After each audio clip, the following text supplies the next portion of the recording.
Base para esta lição, segundo Reis, capítulo 22, do versículo 1 ao versículo 20, trata sobre a figura do rei Josias, que começou a governar ainda menino, e as escrituras dão testemunho que ele fez o que era reto ao Senhor. Começou a governar com 8 anos de idade. Pegou um reino espiritualmente falido. Pegou um reino numa época em que o seu antecessor cometeu várias atrocidades espirituais. Um rei que antecedeu ele colocou o povo de Israel num período de trevas, período tão terrível que o próprio rei chegou a sacrificar próprio filho aos demônios. Uma época terrível. Nessa época terrível que Josias pega o reino. E uma coisa interessante que ele pega esse reino, e no capítulo 22 aí, você vai ver que pela leitura do capítulo, o povo se voltou para Deus. Existia algo de bom no meio do povo. Não que o povo fosse bom em si, mas algo que Deus colocou de bom pela sua infinita graça no meio do povo. Você encontra que esse povo era um povo honesto. Saiu de uma tragédia espiritual, mas era um povo honesto. Vejam a honestidade do povo lá. Eles estavam preocupados com as roturas, com o descaso no templo, e eles ofertavam, embora houvesse umas trevas dominando, mas eles eram fiéis nas ofertas e eram honestos. E uma coisa que você vai encontrar nesse texto do capítulo 22, que eles faziam tudo isso, coisas louváveis, sem as Escrituras. Note que só depois de um longo tempo de trabalho é que eles encontraram o livro da lei. Interessante, né? Existia lá no fundo, algo que dirigia eles, mas eles não tinham conhecimento daquilo que estavam fazendo. Sabe, aquele camarada que parece que está procurando Deus, mas está procurando Deus no lugar errado, de maneira errada, de forma errada, porque não tem a orientação certa. Você vê que no camarada tem algo lá dentro, lá no seu interior, e que é honesto, que está procurando com sinceridade, mas não tem o manual, não tem a bússola, não tem a cartilha, não tem aquilo que dá orientação. E por que eles não tinham nas mãos o que dá a orientação? Porque alguém no passado havia tirado da mão deles isso. O rei antecessor tinha tirado isso deles.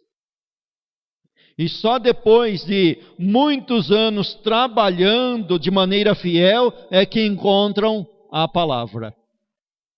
Dá trabalho encontrar a palavra, né? Dá trabalho encontrar realmente o conhecimento. Não é algo fácil. Não é algo da noite para o dia. É algo bem difícil. É algo que leva tempo, dá trabalho. E assim nós vamos ver aqui nessa lição as maneiras corretas.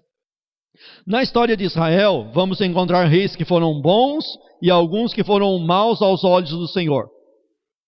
Manassés e seu pai Amon, por exemplo, reinaram num período de 57 anos, deixando a nação em abandono e decadência espiritual. Segundo Crônicas 33, do 1 ao 7. Esse rei Manassés foi o antecessor Manassés e Amon, foram os antecessores do rei Josias. Esse Manassés foi, se você olhar dentro das Escrituras, foi o pior rei que Israel teve, que a Judá teve, que o Reino do Sul teve. Foi o pior que existiu. Camarada sacrificou o filho, fez tantas coisas, ele realmente abriu as portas para a idolatria. Ele foi o rei mais idólatra que teve em Judá. E uma coisa interessante, que quando veio sobre ele a palavra de correção, ele fez uma coisa: ele se humilhou. Deus até falou para o profeta: olha, Manassés, como que ele se humilha na minha presença. Olha como ele se humilha na minha presença.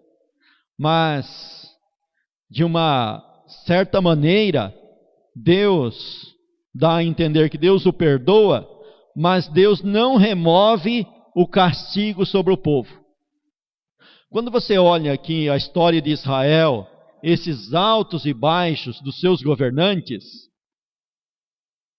você tem que chegar numa conclusão da seguinte: que Deus dá governantes segundo aquilo que o povo merece. Deus dá governantes segundo aquilo que o povo merece. Aí você tem que abrir um parênteses, que no meio do povo tem alguém que não merece aquele tipo de governante, mas mesmo assim Deus dá aquele governante porque o povo no geral merece aquilo lá. Se você pegar a história aqui de Josias, Josias foi um camarada que realmente se converteu a Deus. Mas você pega a história de Josias, Deus vai levar ele para uma batalha e ele vai morrer, e o povo vai voltar a fazer o que não presta diante de Deus. Porque se você olhar no contexto geral, o povo no geral não merece o rei Josias. Porque o povo no geral mesmo não deixa a idolatria, não abandona a idolatria. E Deus então vai e trabalha com esse grupo que não merece isso, mas está inserido no meio. Deus trabalha com o remanescente. Deus traz o seu avivamento através do remanescente. E não porque esse povo no geral merece, mas é porque a graça de Deus vem sem merecimento nenhum, sem merecimento da parte do homem, e trabalha em favor do remanescente que está no meio dessa nação. E você vai ver que no meio de toda essa catástrofe, tem ainda uma mulher que é profetisa. Interessante, né? Quando o rei dá a ordem, ele ouve a lei e dá a ordem, o sacerdote soube na hora onde buscar a orientação. Ele soube na hora. A história era de trevas gerais, mas na hora que precisou de uma orientação, ele sabia onde tinha. É que nem o ímpio. Na hora que o negócio fica difícil mesmo, ele sabe onde que tem. Só que esse verdadeiro que está na mão de Deus é sempre o último. Sempre será o último a ser consultado, a ser procurado. E na maioria das vezes, quando é procurado, não é procurado com um coração sincero. É procurado de maneira sempre com um interesse acima da sinceridade. Depois o rei Josias ocupou o trono, embora tivesse apenas 8 anos de idade, segundo Crônicas 34:1. No 8º ano de seu reinado, aboliu a idolatria. Presta bem atenção, ó. No 8º ano de seu reinado. Então ele tinha 16 anos. Aí você pergunta, se uma criança de 8 anos entende alguma coisa? Com certeza ele teve conselheiros que o aconselharam. Aos 16 anos ele tomou essa atitude com base em quê? Se você olhar o histórico, ele ainda não havia encontrado o livro da lei.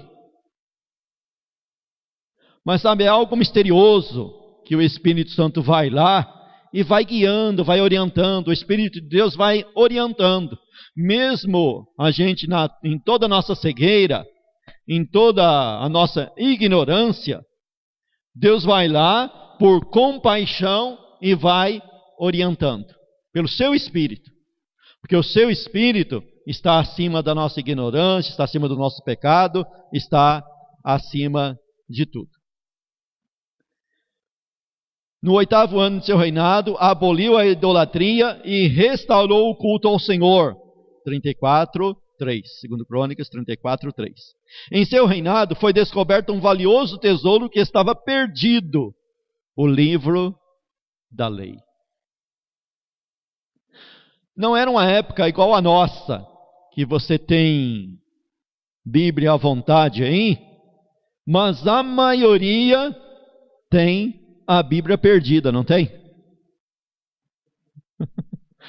A maioria, infelizmente, é como a turma coloca lá no Facebook, né? Nunca houve tanto crente igual hoje em dia, que é crente, mas é analfabeto de Bíblia. Aí você vê assim, né, a estatística, né? Estamos perto de chegar na metade da população de evangélicos. Aí você pega o camarada 30, 40 anos na igreja e você precisa pegar ele e ensinar soteriologia para ele. Você precisa ensinar a doutrina da salvação para o camarada com 30 anos na igreja. Analfabeto de Bíblia. Já ouviram aquela história lá que se conta muito nos púlpitos? Que a irmã falou para o pastor que tinha perdido o óculos. Estava numa visita pastoral, né? Aí ela foi pegar a Bíblia que o pastor veio visitar. Ela pegou a Bíblia lá. Encontrei meu óculos. Tantos anos que o óculos estava perdido. Fazia muitos anos que ela não lia a Bíblia. Porque ela encontrou o óculos no dia que o pastor foi fazer a visita pastoral. Aí você lê aqui, né? Fala, nossa, né, rapaz? Os camaradas lá no passado perderam a Bíblia. Olha, a palavra estava perdida. Encontraram o livro da lei, estava perdido. Só que naquele tempo lá, você fala assim, né? O rolo do livro da lei. Misericórdia, só podia ficar no templo mesmo, porque ninguém conseguia levar para casa, né? Que o negócio era descomunal. Era uma coisa que só aprendia mesmo ouvindo todo dia, todo final de semana lá no templo, porque não tinha como ter ele em casa. Não é igual nos dias de hoje que você coloca na bolsa, que você coloca no bolso, que você coloca no celular. Que você coloca no tablet, né? Não. Eles haviam perdido algo muito valioso. Mas hoje nós também temos perdido. Hoje nós não estamos diferente. Por isso que se acredita em tanta coisa que a Bíblia não diz, mas os homens falam que é assim que a Bíblia diz, e ninguém sabe, ninguém conhece e acredita no que falam. Mas Josias encontrou o livro da lei, achado, trazido ao rei. Ao ouvir a leitura, houve um grande reavivamento espiritual, segundo Reis 23. O tema da nossa revista é reavivamento espiritual. Note que a mensagem central dessa lição é reavivamento espiritual, que é realizado por algo que nós chamamos palavra de Deus. Não é algo da emoção. Não é simplesmente algo emocional. A emoção faz parte do ser humano. Faz parte do trabalho. Mas esse reavivamento aqui não é simplesmente algo emocional. Um destemperamento, né? Um frenesi, uma entrada aí, né, em êxtase. Não, não é isso. O avivamento aqui é um avivamento fabricado pela palavra. Não é uma técnica. Não é algo que nós usamos a música, sim, a música tem lugar no culto, mas não é algo feito pelo som da música. É algo realizado pela palavra. É a palavra que traz o verdadeiro avivamento. É a palavra que vai trazer o avivamento. Quando o rei ouve a palavra, ele então cai em si. Ele está tomando atitudes que são corretas, mas quando ele ouve a palavra, ele vê quão longe ele está de Deus. Quão errado ele é. Quão pobre ele é. Quando ele ouve a palavra, ele vê que tudo que ele está fazendo ainda não paga o que ele deve para Deus, o que o povo deve para Deus. Não tem como pagar. Quando nós realmente nos colocamos diante da palavra, quando a palavra entra em nós, nós temos uma certeza que nós não temos como pagar a Deus. É impagável. Pode colocar o nome no SPC, pode mandar colocar o nome no SPC, porque não tem jeito. Não tem como pagar. Tópico 1. Importância da palavra de Deus. Sua mensagem é sempre atual. Uma mensagem que só nos nossos dias tem mais de 2000 anos de Novo Testamento. Voltando no Velho Testamento, né? A nação de Israel está contando lá o ano de 5.000 e alguma coisa, né, pastor Pedrosa? 5.700, né? Né? Então nós temos aí uma palavra que tem aí brincando 7.000 anos, mas é atual. Mesma coisa, mesma situação. A palavra estava perdida naquela época e continua perdida hoje, e são poucos que encontram essa palavra. Mas para quem encontra, está dizendo aqui, a sua mensagem é sempre atual. Ela mudou a vida de Josias naquela época e muda a nossa vida também. Existem pessoas que, como Josias, estão procurando Deus de coração sincero, estão enganados, mas quando encontram a palavra, aí começa a andar de maneira correta, começa a andar de maneira certa. Então, ouvindo o rei as palavras do livro da lei, rasgou os seus vestidos, segundo Reis 22:11. Quando ele ouve a palavra, o que acontece com ele? Qual é a primeira coisa que acontece quando o pecador ouve a palavra? Arrependimento.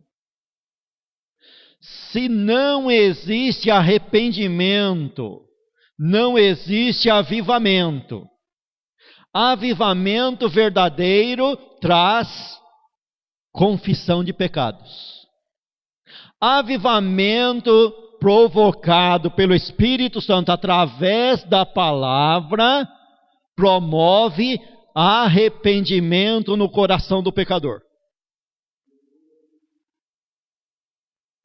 É uma atitude do rei agora diante da palavra que ele acabou de ouvir, ele rasga as suas vestes. O que significa isso?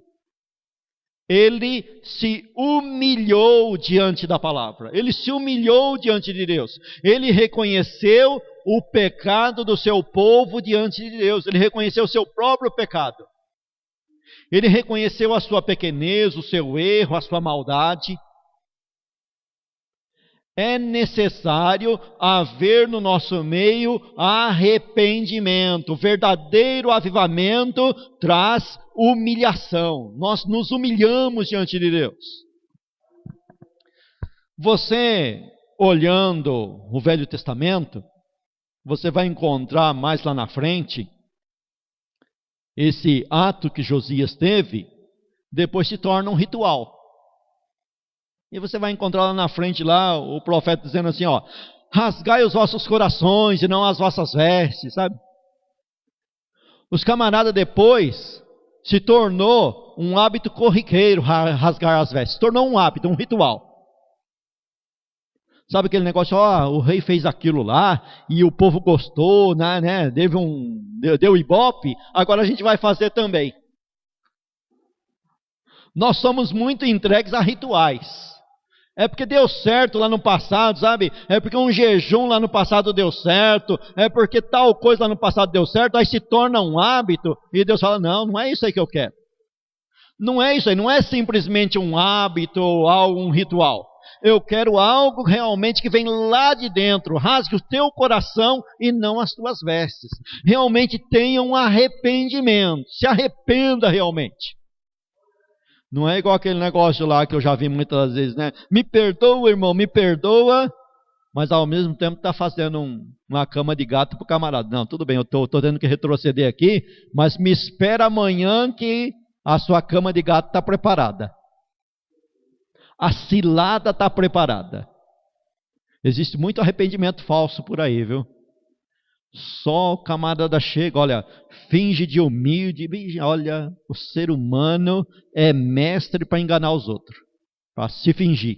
Mas o que está defendendo aqui é realmente uma conversão verdadeira. Essa leitura que penetrou profundamente no coração de Josias, deixando marcas de renovação espiritual, é a mesma que nos induz hoje a uma vida mais abundante.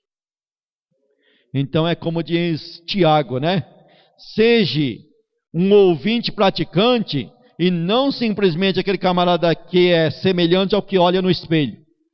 Que olha no espelho, vê a sua imagem no espelho, saiu da frente do espelho, já não está vendo mais nada. Então não seja um ouvinte esquecido, seja um ouvinte praticante. Cristo disse assim, ó, aquele que me ama, guarda a minha palavra.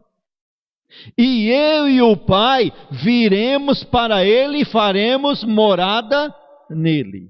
Em quem? Naquele que me ama, naquele que ouve e guarda a minha palavra. Aquele que ouve de coração.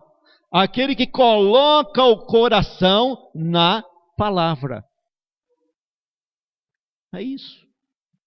É isso que nós temos que tomar, é a atitude correta. Aí depois que ele é marcado por essa palavra, aí ele é induzido a uma vida mais abundante. Presta bem atenção, na vida de Josias, ele já estava fazendo o que era reto aos olhos do Senhor. Quando ele ouve a palavra, essa vida dele que já era reta diante de Deus, ela se torna mais reta ainda.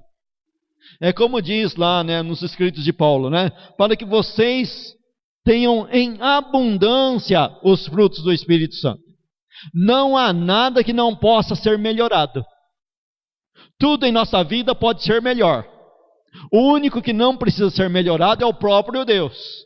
Mas todas as suas criaturas podem ser e devem ser melhoradas. Quando nós começamos a colocar a palavra diante de nós, nós vamos ver que a nossa vida precisa ser melhorada. Eu e você precisamos produzir mais. Se estamos produzindo 30, precisamos aumentar a porcentagem dos frutos. Tem algo para ser melhorado na minha e na tua vida. E a palavra vai nos ensinar isso.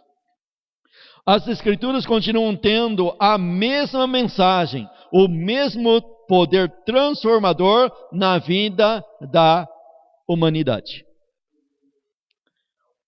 Os reformadores, na época da Reforma Protestante, diziam assim: eu não fiz nada, apenas preguei a palavra. Eu apenas preguei a palavra. O interessante, né, que muitas das vezes parece que um ensinamento bíblico, uma palavra da Bíblia, não quer dizer nada, né? Desprezado, uma palavra desprezada. Mas a palavra pregada simples e pura, ela tem o objetivo certo, ela tem o lugar certo, ela tem a hora e o momento certo. É como Cristo disse, né? Cristo fez a comparação do fermento na massa. O fermento é jogado na massa, ninguém enxerga o fermento. Ninguém vê o fermento, ninguém dá valor para o fermento. Mas ele produz o seu resultado. Então a palavra pregada simples e pura parece nada, mas ela produz o seu efeito. E sem o fermento, não tem o bolo, não tem o pão. É o fermento que dá o jeito do pão, é que faz do pão, é que deixa o pão gostoso. Sem o fermento não tem como. E assim é a palavra. E a palavra produz isso, e a palavra realmente traz o verdadeiro reavivamento espiritual. Subtópico 2 aí. Ela é a palavra de Deus. Então, as Escrituras, isso que nós temos aqui chamado de Escrituras, que nós dividimos em Velho Testamento e Novo Testamento, na verdade, é a palavra de Deus. Nós temos que ter ela desta maneira. Nós temos que ter essa convicção e tratar ela como palavra de Deus. O duro que hoje em dia existem certos homens que, diante da sociedade, a palavra dele tem mais autoridade do que a palavra de Deus. E não pode ser assim. A palavra de Deus é que deve ser o chavão final. A palavra de Deus é que deve ser a diretriz e não a palavra do homem. E não a palavra de uma sociedade, de uma instituição, de uma denominação. O que tem que predominar é a palavra. Nós temos que nos apegar à palavra. A carta aos Hebreus diz, porque a palavra de Deus é viva e eficaz. As instituições colocam aí muito moralismo. Você olha para o moralismo tem o seu lado correto, seu lado certo, mas o moralismo não muda a vida de ninguém. O moralismo é aquilo que Cristo falou para os fariseus: olha, vocês mandam, mas vocês não fazem. Vocês fazem fardos pesados e colocam sobre o ombro dos homens, e vocês mesmos não querem mover nem com o dedo de vocês. Vocês mandam, mas não faz. O moralismo é isso. O moralismo manda, mas não faz. E não tem o poder de fazer. O moralismo apenas diz o que é certo. Ó, isso aqui é certo. Isso é correto. E o moralista ainda vai e ainda pune quem não consegue fazer aquilo lá ser verdadeiro. O moralismo faz isso. Mas não consegue realizar. Mesmo que o camarada queira colocar aquilo lá em prática, ele não consegue. É a mesma coisa a lei de Moisés. A lei é correta, é santa, é justa, é boa, mas ela em si mesmo não dá condições de você colocá-la em prática. Ela somente exige o que é certo. Mas a palavra, o verdadeiro evangelho, a verdadeira palavra, vai e fala o que é certo e te dá condições de fazer o que é certo. Que é um trabalhar da palavra em nós, é um trabalhar do Espírito Santo através da palavra em nós. O camarada tenta se santificar através de moralismo e faz uma lista de moralismo que não é brincadeira. E o interessante é que você olha para um moralista, ele fica bravo, manda, fica bravo e chama atenção. Depois, quando você começa a acompanhar a vida dele, misericórdia, geralmente a queda deles é grande. Geralmente eles tropeçam em tudo que ensinam. Essa é a situação do moralista. Mas a palavra viva e eficaz. Por que ela é atual? Porque ela é viva e eficaz e vem e dá condições do crente viver nessa palavra. Então a santificação através da palavra. É a palavra que nos santifica. Jesus orou, né? Pai, o santifica na verdade. A tua palavra é a verdade. Então essa palavra é viva, essa palavra continua e continuará mudando pessoas. Ela mudou a vida do rei Josias, mudou a vida de muitos e continuará mudando a minha e a tua vida. Deus tem sido fiador das declarações da Bíblia. Presta atenção nessa afirmação aqui. Deus tem sido fiador das declarações da Bíblia. O que é o fiador? Fiador é aquele que se coloca no lugar para pagar a dívida da pessoa que, se porventura não conseguir pagá-la. Não é isso? Quando você contrata um fiador, quando você arruma um fiador, se você não pagar a dívida, quem tem que pagar a dívida no seu lugar é o fiador, não é isso? Essa ideia está lá escrito lá em Hebreus, né? Essa ideia do fiador. Jesus Cristo foi feito fiador de um melhor conserto. Ele é fiador dessa palavra. Ele se colocou responsável por essa palavra. Qual a palavra? A palavra escrita da Bíblia. Está escrito aqui, e por mais que eu tente mudá-la com minha teologia, com as minhas interpretações, ela não vai ser mudada. Ela se cumprirá do jeito que está. Ela não será mudada. Porque Deus é o fiador. Porque elas expressam seu fiel pensamento.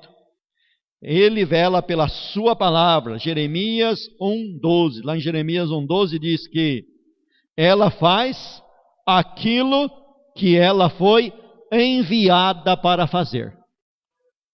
Eu velo pela minha palavra para a cumprir. Jeremias 1:12. Deus está velando pela sua palavra. Mas tem coisa na Bíblia que ainda não se cumpriu. Mas se cumprirá, porque Deus está velando pela sua palavra. Não é palavra de homem, é palavra de Deus. Palavra do homem, não foi bem isso que eu falei, não foi bem isso que eu disse, você interpretou mal, você entendeu mal, não foi isso que eu quis dizer, e vai por aí fora. O camarada vai negando tudo. Mas Deus não nega a si mesmo. Nós somos infiéis, mas a palavra dele é fiel. Nele não há sombra de variação, ele é imutável. Então nós podemos confiar na sua palavra. Sua mensagem é uma base sólida. Ela torna o homem sábio, segundo Timóteo 3:15. Então, nessa situação de nós sabermos o que é certo e o que é errado, o que é santo e o que é profano, o que vai dizer para nós o que é correto e o que não é, o que vai falar para nós, olha, isso daqui é santo, pode fazer, isso aqui é profano, não toque nisso. O que vai dizer? Quem é que vai dizer? Qual é a bússola? Qual é a orientação? É a palavra. Voltando no moralismo. No moralismo, a pessoa tem muitos ensinamentos que diz, olha, isso é certo e isso é errado. Só que o moralismo não te torna sábio. Nesse sentido, o que é ser sábio? Nesse sentido, ser sábio é ter condições de fazer a escolha certa. de ir pelo caminho certo, escolher o caminho certo. E para escolher o caminho certo, somente a palavra. Isso foi dito para Timóteo, olha, essas palavras que você sabe, desde a tua meninice, que a tua avó te ensinou, que a tua mãe te ensinou, e que você agora tem ela no teu coração, é essa palavra que te dá sabedoria. Então, sabedoria no sentido bíblico é a condição de escolher o que é correto. Muitas das vezes nós confundimos sabedoria com um poder intelectual. E não é um poder intelectual. O camarada pode ser um intelectual e ao mesmo tempo ser um tolo. Por quê? Ele, dentro de toda a sua sabedoria humana, ele chega lá e fala, olha, Deus não existe. A Bíblia fala, você é um tolo. Dentro de toda a sua sabedoria, e você olha para os sábios aí do mundo aí, o camarada escolhe os piores pecados para praticar. Aí a Bíblia olha para ele e fala, olha, você é um tolo.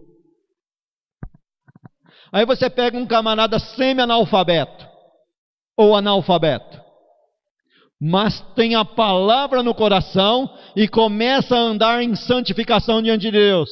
A Bíblia olha para ele e fala, você é sábio. Por quê? Porque você pegou a palavra, está se orientando pela palavra, e é a palavra que te coloca no caminho de santificação. Então nós temos aqui uma mensagem sólida. O que é sólida? É firmeza. Algo firme. Algo que te coloca num caminho e diz, olha, esse caminho aqui jamais se acabará. Jamais passará. Ele te coloca num lugar que diz, olha, esse lugar aqui é uma rocha. Ela não vai ser destruída. A areia, vem a tempestade e destrói. Derruba tudo. Mas a rocha não. A rocha diante da tempestade permanece. Assim é aquele que tem essa mensagem sólida. Mateus 4:4. A fome do Espírito somente é satisfeita quando a criatura dedica atenção às palavras das Escrituras. Então, irmão, religião não mata a fome espiritual de ninguém. Religião não leva ninguém a lugar algum.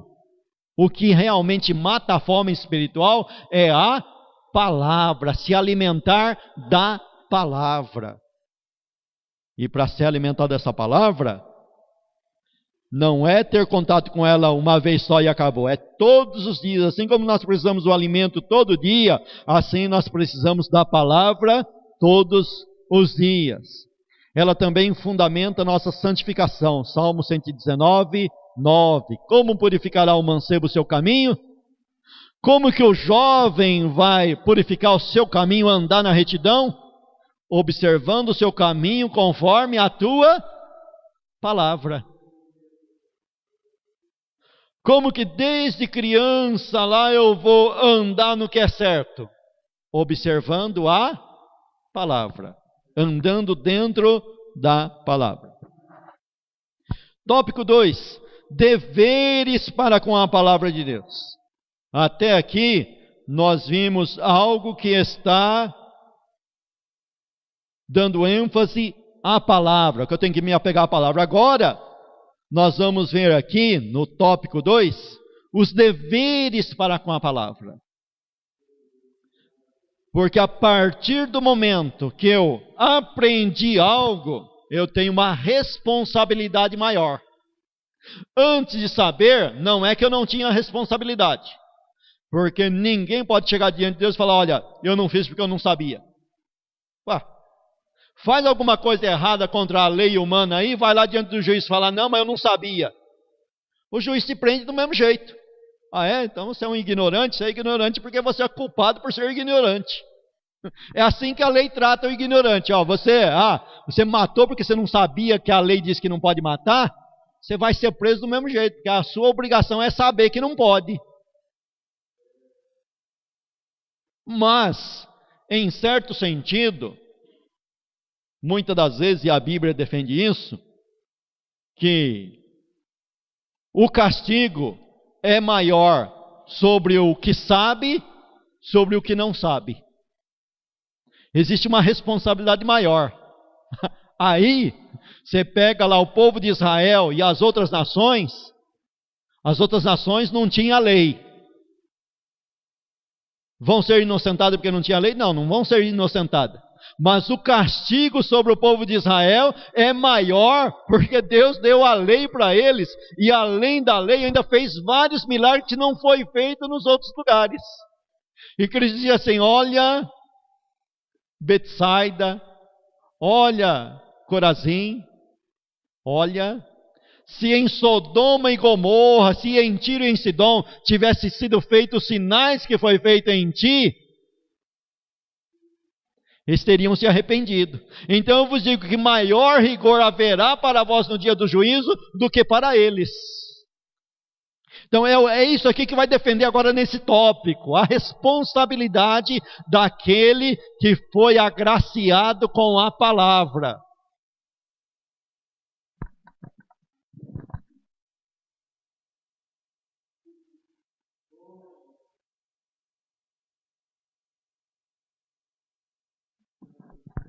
É um grande privilégio ter a palavra.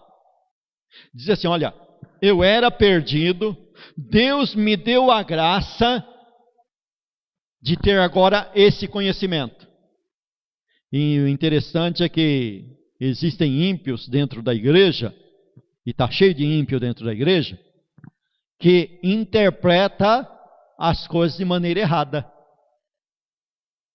E pegam o Espírito da graça e faz um agravo ao Espírito da graça.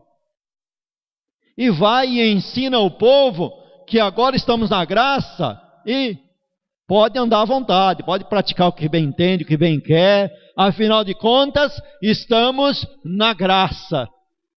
E ainda fala assim: olha, se não fosse a graça, esses camaradas aqui na igreja iam ser tudo fulminado. Até parece que a graça contempla o pecado. Até parece que a graça concorda com o pecado. Até parece que a graça dá liberdade para o pecado. E não é isso. Vamos aprender dentro das Escrituras que ao receber essa graça, nós temos uma responsabilidade com essa graça. Ao receber a palavra, nós temos responsabilidade com essa palavra. A nossa responsabilidade agora aumenta. A nossa responsabilidade agora é maior. A Bíblia é o livro do cristão. Se a Bíblia é o livro do cristão, o que você está lendo? No que você está meditando? Misericórdia, né? Os protestantes, quando eles fizeram a reforma protestante, eles só aceitavam hinos que fosse fundamentado na palavra. O hino tinha que ter teologia. A letra do hino tinha que ter ensinamento. A letra do hino tinha que trazer glorificação a Deus. O centro do hino tinha que ser Cristo, tinha que ser Deus. Tudo tem que estar centrado em Deus. E hoje? Quando a gente começa a meditar em muitas coisas que nós cantamos, misericórdia. Misericórdia. Só, olha, é terrível. Não é fácil. A Bíblia é o livro do cristão. É ela que alimenta a sua fé. Há uma promessa especial para quem dedica tempo à leitura da palavra, bem como aos que ouvem e guardam o seu ensinamento. Apocalipse 1:3, né? Bem-aventurado os que leem. Bem-aventurado os que ouvem e bem-aventurado os que guardam. Na época que foi escrito isso, era mais fácil ouvir do que ler, devido à situação tecnológica da época. Hoje é o contrário. Hoje é mais fácil ler. Você tem aí culto de ensinamento uma vez na semana. Você tem os cultos aí durante a semana, cada um com o seu objetivo específico. Mas o mais fácil hoje é ler. E aí? Nós temos a obrigação com esta palavra. E a obrigação aqui, devemos ler. Percebe-se em muitos apenas o hábito de levar e trazer sua Bíblia à igreja. Interessante, né? O camarada pega, fala assim para ele assim, ó, vamos procurar tal livro. Dá trabalho para achar, né? Bom, dá trabalho porque ele não sabe onde está. Não tem o costume de ler, né? Aí, as páginas estão coladas. Do jeito que comprou, a Bíblia está novinha. Não está suja, sabe? Olha, não está suja, não está riscada, não está amassada. Do jeito que comprou, tá. O camarada é cuidadoso, né? Puxa, mas que cuidado, o camarada é zeloso. Tem um zelo danado, né? Bem-aventurado que lê. Na época era bem-aventurado porque para ler não era fácil, era difícil, né? Não era igual hoje. Bem-aventurado que ouve. Olha, ouvir também, ouvir mesmo, não é algo fácil. Afinal de contas, ouvir o que a carne quer é fácil, mas ouvir o que o Espírito Santo quer é difícil. Aí vem a terceira parte. Bem-aventurado os que guardam. Precisa ler, ouvir e guardar. É um conjunto. Em outras palavras, precisa colocar em prática, precisa praticar, né? Jesus advertiu que os erros procedem da falta de leitura. Mateus 22, 29. Errais não conhecendo as Escrituras. É preciso empregar tempo em sua leitura e estudo. Eu comecei a ler a Bíblia lá com adolescente. Peguei a Bíblia, alguém tinha dado uma Bíblia para o meu irmão, e eu peguei a Bíblia e comecei a ler lá em Gênesis, eu lembro até hoje, né? Quando eu cheguei no capítulo 12 de Gênesis, que Deus mandou ele sair do meio do seu povo e da sua parentela, eu olhei para aquilo e pensei comigo assim, nossa, mas que coisa difícil, né?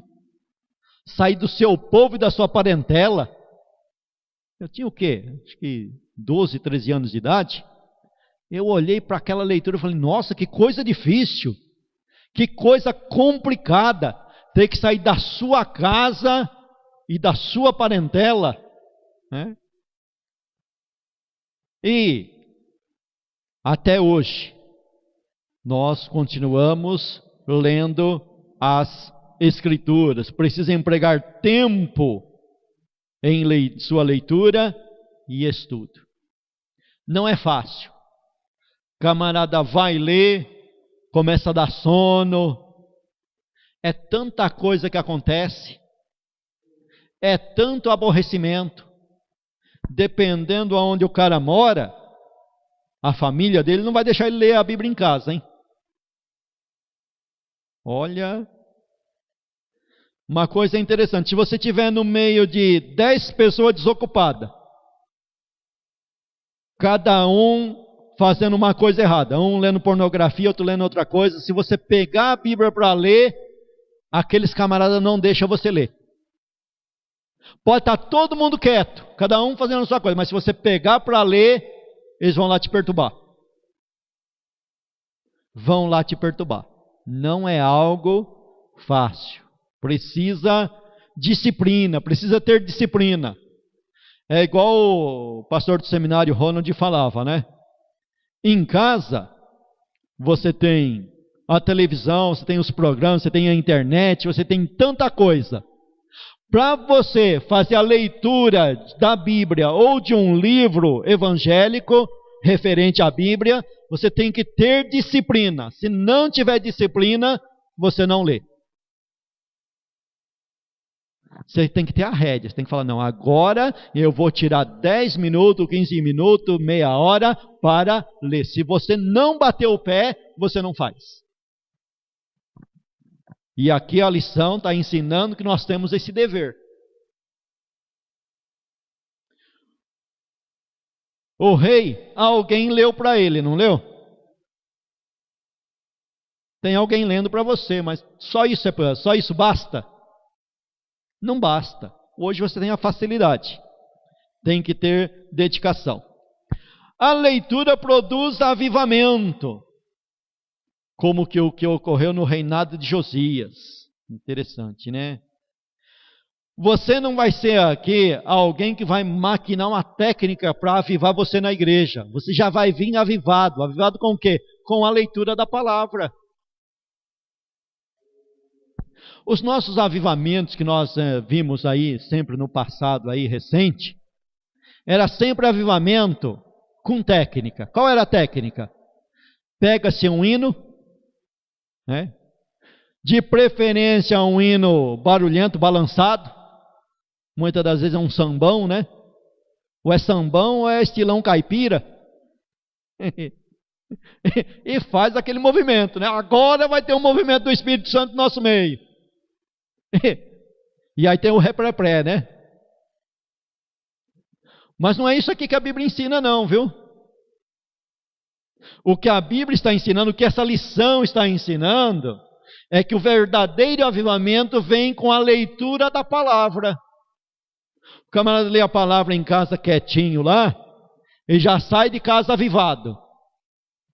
Não precisa alguém ficar manivelando e falando, fala aí para o seu irmão, dá glória a Deus aí, eu quero ouvir um glória agora. Agora eu quero ouvir um glória. Vocês estão vivos ou não estão? Não precisa de nada disso. Não é necessário nada disso, e não é isso que aviva. Isso traz um movimento, isso traz fogo de palha. Isso traz uma coisa que é só dentro da igreja, fora da igreja misericórdia, né? Não tem nada de crente. Mas o avivamento pela palavra vai lá no interior e muda a vida, transforma a vida. O livro da lei foi achado e lido com muita reverência e temor. E também hoje, quantos que, lendo a palavra, sentem que o Senhor está falando ao seu coração e encontram salvação, mudam de vida, são renovados e edificados. Agora eu lembrei do profeta da Paraíba. O Luizinho conheceu o profeta da Paraíba, o irmão Eudésio. E ele conta sempre da vida de drogas que ele vivia. E ele disse que ele tinha ganhado uma Bíblia. Ele tinha ganhado uma Bíblia e tinha colocado lá em cima, em algum lugar no quarto, lá na beliche onde ele dormia. E um dia ele falou, não tinha nada que fazer. Ele tinha roubado, né? Ele tinha roubado a Bíblia.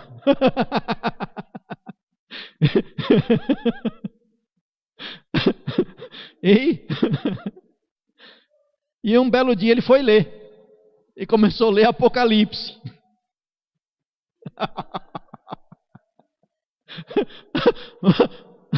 Mas que lugar para ler e se converter? Apocalipse. É.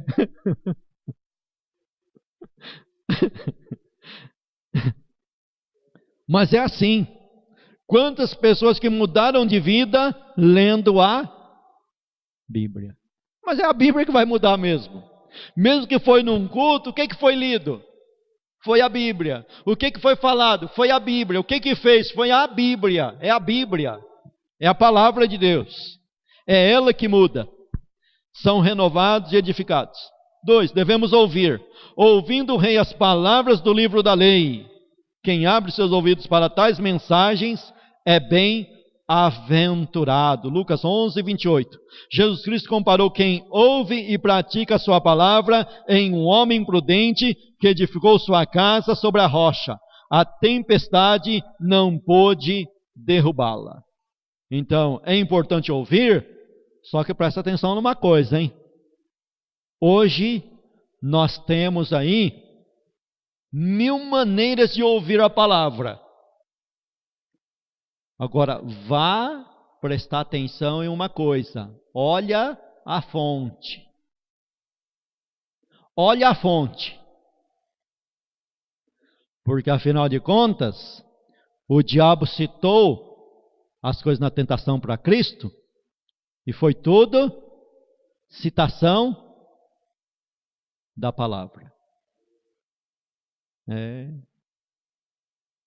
O camarada pega um texto fora de um contexto lá e cria um pretexto. Então, olha a fonte. De todo jeito, você está subordinado à palavra. Você tem a obrigação de ouvir, é bom ouvir, mas você tem a obrigação de procurar se aquilo que estão falando está de acordo. Não é simplesmente ouvir por ouvir, mas ouvir e ver se realmente está de acordo. É igual os bereanos, né? Bereia. Paulo chegou pregando em Bereia. O que os bereanos faziam? Ouviam Paulo, mas na mesma hora verificava se o que o Paulo estava falando estava dentro. Porque Paulo usava o Velho Testamento para pregar. Os apóstolos usavam como base a fonte que era o Velho Testamento. E quem tinha na mão a fonte na época, ia lá e olhava. O que esse cara está falando? Está de acordo? Está certo? É desse jeito mesmo? Está escrito mesmo? Está de acordo com isso daqui? E vai por aí afora. E você precisa fazer isso. Devemos ouvir. Afinal de contas, se ouvia Cristo e os apóstolos escreveram o que ele falou. 3. Devemos guardar. O salmista salientava o valor de se ter a mensagem da palavra na mente e no coração, para servir de prumo e de baliza para nortear as atitudes do crente. Eu escondi a tua palavra. Salmo 119, versículo 11. Eu escondi no meu coração para não pecar contra ti. Eu quero, eu desejo, eu coloco a tua palavra em prática. Mesmo que muitas das vezes isso traga prejuízo para mim, mas eu coloco a palavra de Deus em prática. Devemos transmitir. O ide de Jesus é a ordem para que anunciemos a todos a mensagem da salvação. Salmo 40, o salmista lá, né, orando, e muitas coisas do salmo podem se aplicar a Cristo, e ele diz lá: eu não escondi da congregação a tua palavra. Cristo não escondeu, Cristo falou, Cristo ensinou, Cristo falou abertamente a palavra e conclamou a igreja também a falar abertamente a palavra. A igreja não pode se negar de ensinar a palavra, mesmo que as pessoas não queiram aprender, não está nem aí, mas nós continuamos com a nossa obrigação de ensinar a palavra. Nunca vamos parar. Igual Samuel falou para o povo de Israel: longe de mim eu cometi esse pecado de não orar por vós. E Paulo diz: olha, ai de mim se não pregar o evangelho, porque me é imposta esta obrigação. Então, nós temos que continuar, mesmo que pareça que nós não estamos tendo resultado nenhum, não temos êxito nenhum, mas continuaremos a pregar a palavra. Subtópico 3, o efeito da palavra de Deus. Esta palavra é como a dinamite que explode as mais duras rochas, fazendo-a em pedaços. Ela sempre fará a obra nos corações. Assim será a palavra que sair da minha boca. ela não voltará para mim vazia, antes fará o que me apraz, e prosperará naquilo para que a enviei. Presta atenção nisso daqui, hein? Isso aqui é muito importante. A palavra é enviada por Deus com um propósito, e ela fará aquilo que ela realmente foi enviada para fazer.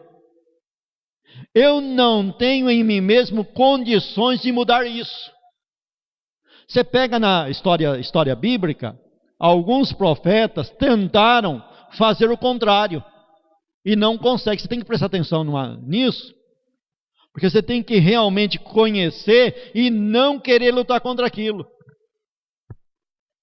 Você vê o caso de Jonas. Jonas foi enviado com uma palavra de destruição sobre Nínive. Era uma palavra de juízo.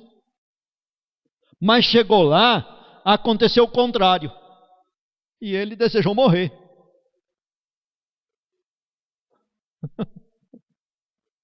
Engraçado que, logo de cara, ele percebeu. Ele teve a revelação do que ia acontecer. E ele fugiu. Ele tomou outro rumo, porque ele não queria aquilo. Ele não queria a conversão daquele povo. Afinal de contas, ele tinha suas razões. Um povo inimigo, estava perseguindo Israel, era contra a lei, era contra os escolhidos. Mas a palavra é enviada com um objetivo. E se você conhecer esse objetivo, você não pode mudar esse objetivo. Ele está dizendo aqui que ela vai fazer o que apraz a Deus. Um profeta chegou diante de um rei e trouxe uma repreensão para o rei. E o rei deu uma resposta para ele, e ele falou assim: olha, já sei que Deus quer te destruir. Por isso, você não está ouvindo a minha repreensão. E ele parou, porque era essa vontade de Deus. Jonas viu que Deus ia perdoar aquele povo lá e quis, não tem jeito. Tem que ser de acordo com a palavra, aquilo que a palavra orientar. Paulo tentou ir pregar num lugar e o Espírito Santo impediu. E enviou ele para outro. Às vezes a gente fica brigando num lugar e não adianta brigar. Deixa Deus fazer a obra, rapaz. Deixa a palavra fazer a obra. Nós apenas somos semeadores da palavra. Nós não vamos lá mudar. É igual Salomão disse, olha, lance a semente, mas você não sabe se essa vai prosperar ou se aquela. O seu serviço é não retirar a mão e continuar lançando. Se te perseguirem numa cidade, fuja para outra, disse Cristo. Mas não fique dando murro em ponta de faca.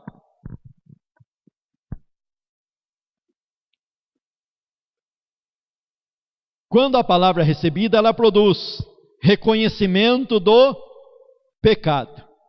Aqui voltamos na mesma mensagem. A palavra traz reconhecimento de pecado. A palavra nos reprova. O Evangelho de João diz assim, que muitos não vêm para a luz para que as suas obras não sejam reprovadas. Ele sabe que está errado, fala, não, eu não vou para lá não, porque vão me reprovar. A luz me reprova. Então, o conhecimento da palavra traz o reconhecimento do pecado.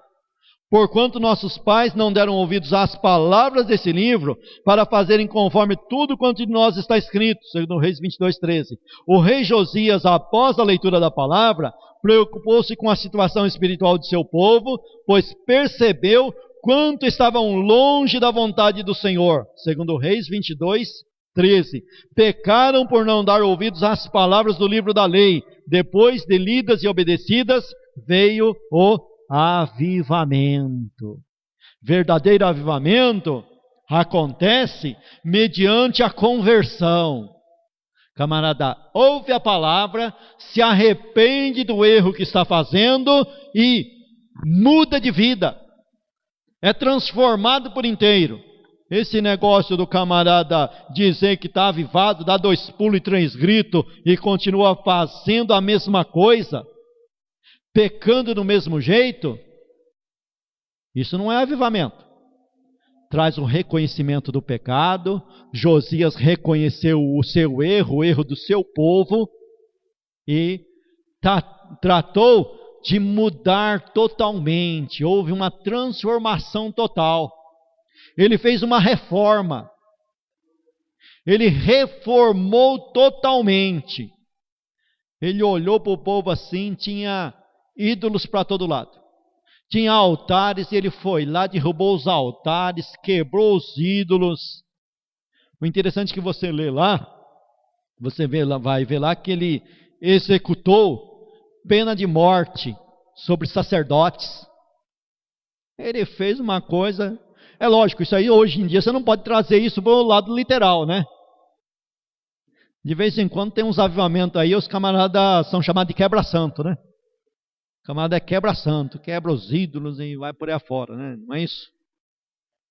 Mas não tem jeito, né? Se realmente acontecer o avivamento, vai acontecer isso daí. Não vai chegar, hoje em dia não vai chegar o ponto de Josias, que é ir lá e matar o sacerdote. Não, isso não. Afinal de contas, isso daí era coisa da lei, que era uma lei civil. Você não pode pegar também a lei civil de Israel e querer colocar no Brasil, não dá certo. Não dá certo, a lei civil é lá em Israel, né? A lei lá da pena de morte é em Israel, mas foi isso que ele fez. Ele foi lá e matou sacerdote,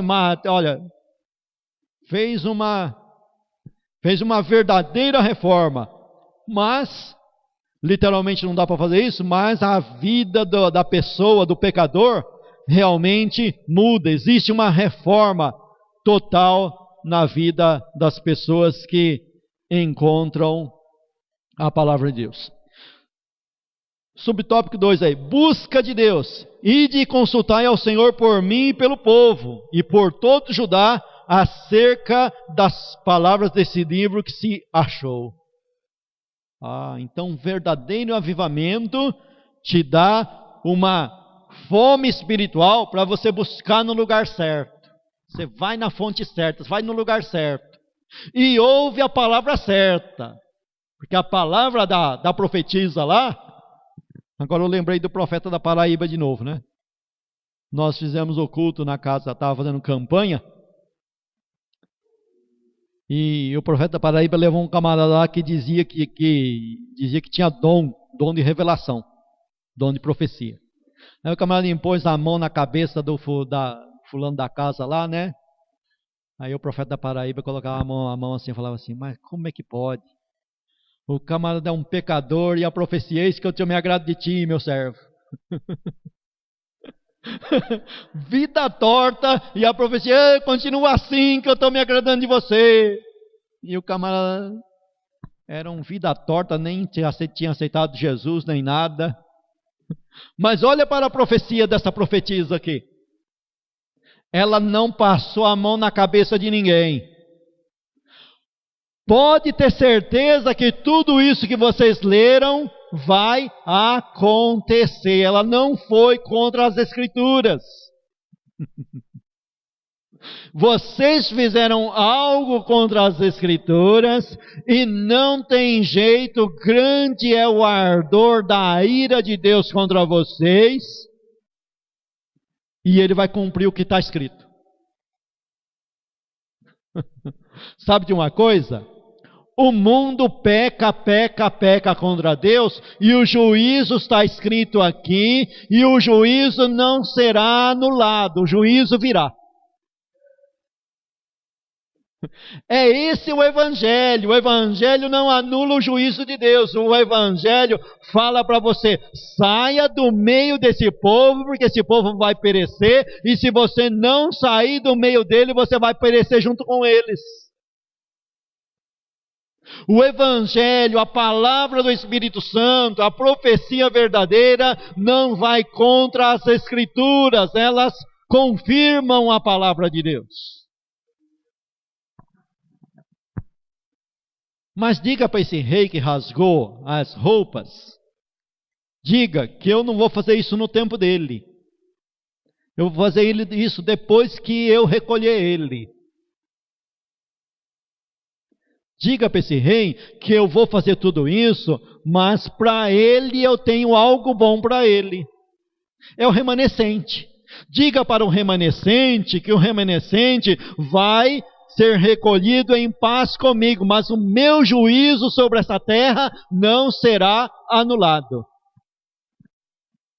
Agora eu lembrei do livro do Billy Graham, Tempestade à Vista, e ele escreve lá que o tropel dos cavaleiros do Apocalipse já se ouve, e não tem como detê-los, porque os cavalos já estão soltos, os cavaleiros já estão em galope, e não tem como detê-los, não há como detê-los. Os cavaleiros do juízo estão a galope e não tem como detê-los, não tem como impedi-los, mas tem como atrasá-los. Atrasá-los de que maneira? Através do arrependimento. Você se arrepende e Deus então, é como se Deus atrasasse o seu juízo. Não vou fazer isso nos seus dias, vou recolher você primeiro e vou fazer nos outros dias. Então nós temos uma chance pelo arrependimento. Resposta divina. Deus usou sua serva, a profetisa Hulda, para revelar todo o pecado e o juízo que viria sobre a nação. Então a verdadeira profecia não encobre o pecado, não anula o juízo, diz, você errou, você precisa se converter. O rei Josias foi ouvido, Deus viu o seu choro, desejando resolver o problema. Você pega lá Ezequiel, Deus estava mostrando para Ezequiel que Deus ia continuar a obra de juízo sobre o povo de Israel, sobre Jerusalém. E o que Deus mostra para Ezequiel? Mandou um camarada lá marcar na testa todas as pessoas que em Jerusalém choravam e suspiravam por causa do pecado da cidade.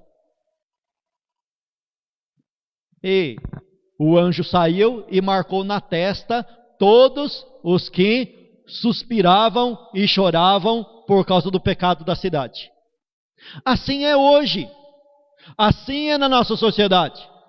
A sociedade pecaminosa, mas tem os remanescentes que olha para esse mundo e dá nojo desse mundo. Sente nojo, sente asco. Fala, meu Deus, mas que situação que o homem chega, que situação que o ser humano chega. É homossexualismo para todo lado, os homens blasfemando de Deus, cometendo pecados horríveis contra Deus. E nós olhamos para isso, e são esses que Deus vê. Olha, o rei Josias chorou por causa do pecado do povo. Também eu te ouvi, diz o Senhor, ao coração quebrantado e contrito, Deus não despreza. Deus lhe fez promessas, versículo 20, Josias não iria ver todo o mal sobre a nação durante o seu reinado, e desceria em paz à sua sepultura. Era um prêmio de Deus por ter dado valor à tua palavra e à mensagem que ela contém. Aconteceu isso com Josias. Agora, só que nesse detalhe, você tem que olhar o contexto bíblico. Você pega o contexto bíblico, você pega a igreja primitiva, e muitos ali foram mártires. Josias desceu à sepultura em paz. Mas teve muitos que foram mártires, mas descendo em paz ou sendo mártires, eles têm algo em comum. Eles não participaram do pecado da humanidade. Eles se converteram. Eles foram diferentes. Porque senão a gente vai pensar aqui que o camarada que sofre perseguição está sofrendo porque está em pecado. Não, tem muitas perseguições justamente por estar de acordo com a palavra. A pessoa anda na palavra e recebe perseguição, é perseguido por andar na palavra. Também acontece isso. Amém? A Bíblia é a nossa regra de fé e prática, e aquele que dá ouvidos aos ensinos nela contidos, saberá conduzir sua vida e será alvo dos cuidados do Senhor. João 6:63. Amém? Que Deus nos abençoe. Sing hallelujah to the Lord. Sing hallelujah to the Lord. Sing hallelujah to the Lord.